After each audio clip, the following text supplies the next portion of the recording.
একটা রবীন্দ্রনাথের কথাতেই বলি যে স্টাইল যদি মুখোশ হয় ফ্যাশন মুখশ্রী, এটা আমাদের শেষের কবিতায় রয়েছে। তো তোমাকে আমি বলবো যে স্টাইল আর ফ্যাশনের ডেফিনেশনটা যদি তুমি আমাদের একটু দর্শকদেরও জানাও। দেখো, স্টাইল এমন একটা জিনিস যেটা মানুষের দুটোই, মানে ফ্যাশন এবং স্টাইল দুটোই একটা জিনিস যেটা মানুষের ভীষণ ব্যক্তিগত একটা জিনিস। আচ্ছা।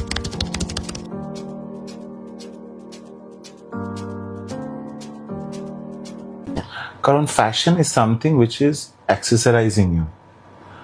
স্টাইলটা কিন্তু তোমার নিজস্ব, তুমি সেটাকে কিভাবে অ্যাডাপ্ট করছো।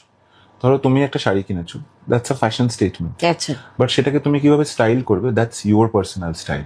আচ্ছা।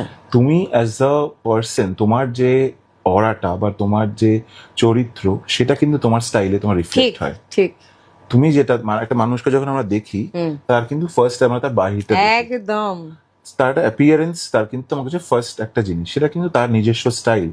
সেই শাড়িটাই কিন্তু অন্য লোক 10টা রকম স্টাইলে পড়তে পারে।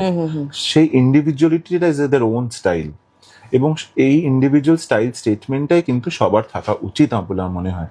মানে একটা কিছু খুব ফ্যাশনে আছে বলে বা একটা খুব ট্রেন্ডে আছে বলে সেটাকে আমি অ্যাডাপ্ট করে নিলাম, যেটা is not going with my personality, is not style or fashion. It's তোমাকে যেটা ফ্যাশনে থাকবে সেটাকে তোমাকে তোমার মতন করে অ্যাডাপ্ট করে তোমার স্টাইল।